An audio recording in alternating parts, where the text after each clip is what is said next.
Hello everybody, welcome to the video. This is Illegit aka a Duffy, and I'm going to review two hands by two popular poker streamers that I think probably were mistakes. We're going to analyze it and see if they were, and basically this is going to be focusing on ICM situations nearing the bubble when you're short stacked, and appropriate play when you have a push fold stack, and like which hands to shove and which hands that you cannot shove. And I think what happens with a lot of people is they start studying ICM, and sometimes, I've mentioned this in other videos, sometimes they overlearn the lessons of ICM and misapply them. And I think that happens in both of these situations. Both these guys are good players, I assume, and I also assume much better than me. So maybe they have some reasoning that would, counter my analysis. But I feel like it's a pretty objective spot in both places, and we'll see if I'm right. And also, it's a push fold spot, so there's not very many complex variables in both cases. So we're gonna start with a Pav hand and then go into a Lex hand. Both on the they're very close to the money bubble in both. I've entered all of the payouts and stack sizes in their tournaments that were shown, and then obviously kind of like randomized in between. The top stacks are known, and the shortest stacks are known in both cases because they show them in their videos. And I've also put in like the amount of people to the money, their own stacks, like the payouts, all of that is they show in their own video, and so basically I have all of the relevant variables in there. So let's get right into the hand. Let's watch the hand with Pav on the bubble. So there's 124 left in his. He's looking at the stacks. There's 4 shorter stacks here that he's not showing, and he's make mistakes. Yes, so he's 10th shortest, shove this, or 9th shortest, 10th the worst shortest. hand is I could jam here though, 4 from the money. The thing is, the more players there are, the less I jam, because the more likely it is for me to make the money. If it was, say, like 16 make the money and 20 remain, and I'm sitting 15th or 16th, I might take this spot. But 124, I'm just like never taking this spot. The chips aren't worth the risk. So listen to what he says there. The chips aren't worth the risk. So the ICM lesson is when you're on the bubble, the chances of either stealing the blinds, which will happen, frequently enough, and you pick up 2.5 big blinds here, or going all in, getting called, and having a chance to win and double up your stack is not worth basically going out on the bubble and losing all your chips. Because when you double here, you don't double your chance of winning first place in the tournament, but you eliminate your chance of even cashing. Right? That is all true. In general, but that doesn't mean that that he would fold every hand except for aces here, right? Like that there's a threshold at which you still have to play your hand. Like if he had queens, he wouldn't fold here, clearly. If he had jacks, he wouldn't, etc. So the question is, does that still apply with a hand as strong as ace jack suited here? I'm gonna load up the tables of the short stacks to sweat this. No, we're just gonna make a tank forward here. I don't know why Andre's taking here. So we don't really have to watch further. He says he's folding, and he is. And there's 124 left, 120 make the money. I've put in all of the relevant variables. Let's go look at the hand. Okay, so this is the hand, and this is Pav's spot right here. And this is what he's supposed to jam at equilibrium, assuming these calling ranges behind him. And these calling ranges are what people are supposed to be calling. Basically it's an equilibrium, so everyone is calling what they're supposed to be. This is not chip EV. This is not this is ICM adjusted shove with all of the relevant variables entered. And as you can see, ace jack suited is a pretty big shove. Plus 0.28 is not really close. Obviously, some of these like low suited aces, they're 0.01, 0.02, 0.02 at equilibrium. It's very obvious why someone would forgo shoves in those spots. I think with those particular hands, makes complete sense. Because of the edge is like very narrow, and perhaps not even there, because the ranges here, like if you just tick them up a little bit, won't be plus EV. But both of these, if you look back at his situation, both of these stacks, if they were to play, they would have to pretty much reshove. Most likely, if they were to play, they would reshove, and they would be risking their own tournament on the bubble. Because you're shoving for 9, they have like 36 or 23 or something. So basically, they can't go like super wide themselves either, because first of all, they know that you're going to be jamming fairly tight. If you look at this range, even if you're jamming at equilibrium, this is a quite tight jamming range. And secondly, they know that they have to fade someone behind them waking up. So even though this looks like a fairly tight calling range, I think it's quite reasonable. We can fiddle with it a little bit, like maybe throw in some 7s for both of these players, and see what changes. Let's see, and then go best response here. Okay, yeah, so it clips out all these lower ace to X suited, which we said are very close anyway, so it makes sense. But ace jack suited is still plus 0.25, not very close, still a quite big plus EV shove. Now let's throw in some for the big blind. Let's show him some ace 8 suited and king queen off for the big blind, because he's the most likely to call. Best response. And ace jack suited still 0.24. Okay, and also like I said, big blind is the most likely to call wide, but he should know that you're jamming pretty wide. So I do think, I mean, pretty tight, and so therefore I don't think he will be calling exceptionally wide. Let's throw in some ace 7 suited and king jack suited. I'm just trying to see, even widening the ranges, if there's a threshold at which ace jack suited gets close. Now at this point, I think these ranges are very reasonable to what people actually will shove and go with. But let's just keep going and see, kind of try to feel out where the threshold for them calling too wide is. Let's say something like this. Okay, and then best response. Okay, now ace jack suited is only 0.21. 0.21 is still pretty big. Okay, so, and this is with what I think is like an overly wide, most likely an overly wide calling range. But Pav's, he has an argument at least, right? Because he could say that I'm wrong, that this guy's calling ace 10 suited and 5s, and pretty soon, if we keep widening both of these or all of these ranges, we're going to get to a point where ace jack suited is not a big, still plus 0.2, even with all the widening we've already done, right, for all three players. It's still plus 0.2 currently, and that's, again, this is with ICM and the fact that we're on the bubble, all that is considered. That's part of what's being taken into consideration here. Okay, and now best response. Ace jack still plus 2. We've widened it, I think, quite wide, and we still are seeing a plus 0.2 for ace jack suited. So unless there's some esoteric reason that is kind of eluding me, it seems like this is still a shove to me in his position. That he's right again, that the principle is correct, that you, so basically the fact that you're doubling your chips is not worth the amount in chips you get when you double it is not worth the risk of going out on the bubble is very true, especially when you're calling a shove. When you're first in, it's different because you have lots of fold equity on 10 big blinds.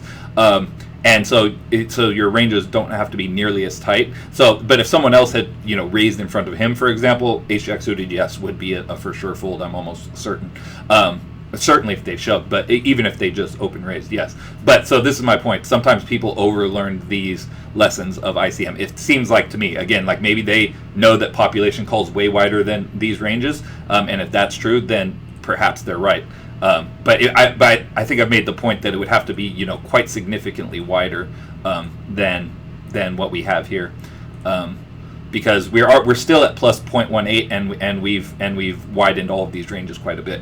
Again, plus 0.18 is not huge, and you could still make an argument for passing up an edge of that size. But again, also we've widened these ranges. It's also possible that people call closer to what they're supposed to and are not going this wide, because they realize how tight that you're shoving and also cut off and button and small blind also know that they need to risk their entire tournament. Okay, so I think I made the point with the Pav, although I think he has a better argument than the Lex hand that we're about to see.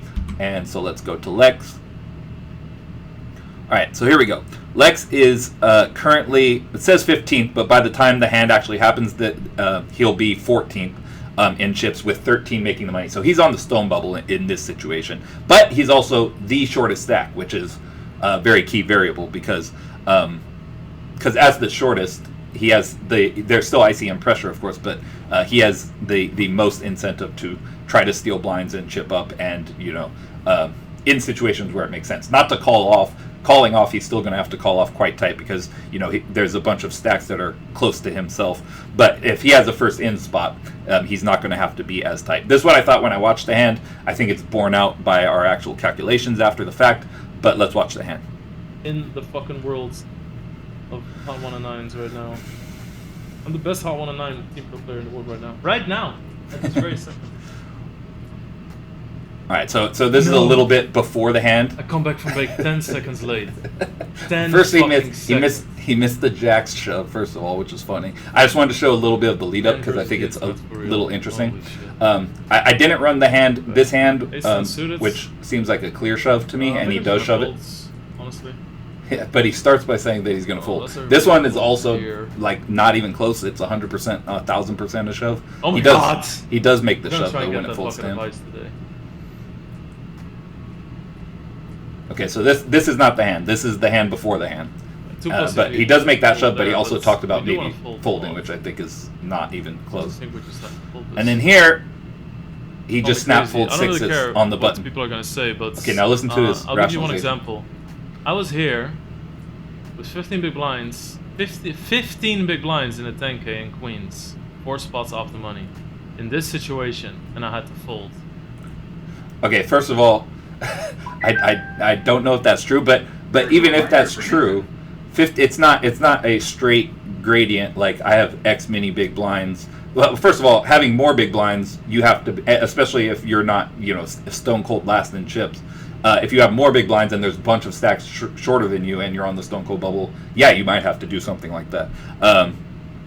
Although I doubt it with queens. That's why, like, the situation's obviously different. Maybe he ran that spot and he's correct, but if he had 15 and there's like a bunch of short stacks, like extremely short stacks that were about to go out or something behind him, then like, yeah, there are scenarios where that can be true. But the point is that doesn't transfer to every scenario, right? Every scenario is independent and you have to look at them independent. And so I think he's overlearned from that lesson that whatever, if he really did learn it and it really was a fold, which, obviously there are spots where on bubbles you need to fold queens.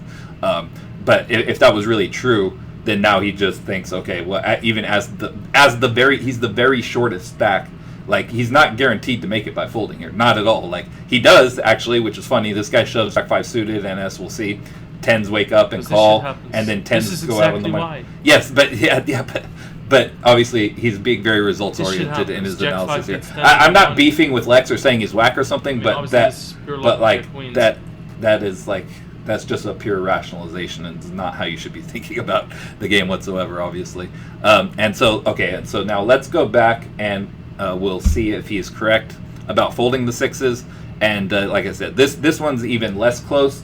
I've entered in just like the other hand. I've entered in all of the relevant variables. As you can see, sixes are at equilibrium plus 0.64, which is huge. That's like a massive edge. Plus 0.64 big blinds. That's gigantic.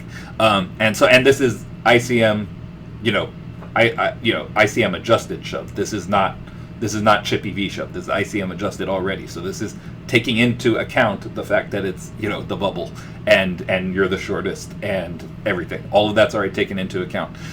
And so sixes are not close. They're a huge monster shove in this spot. And that's at equilibrium. And if you look at the calling ranges, though, they're not that tight already. Like this is reasonable for what someone in the big blind probably is going to be calling.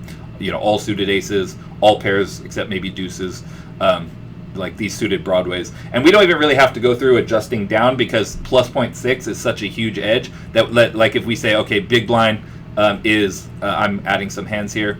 Big blind is kind of like loose and is probably going to overcall. He didn't say that about big blind, but let's just assume that he is. Okay, so I've just gave him like way more hands to call than he's supposed to call, right? So best response, now you shove 26% of hands. Sixes go from plus 0.6 to plus 0.5. You see what I'm saying? I just added a ton more hands, and he's still supposed to shove sixes by a lot is the point. All of these very marginal suited hands that had very low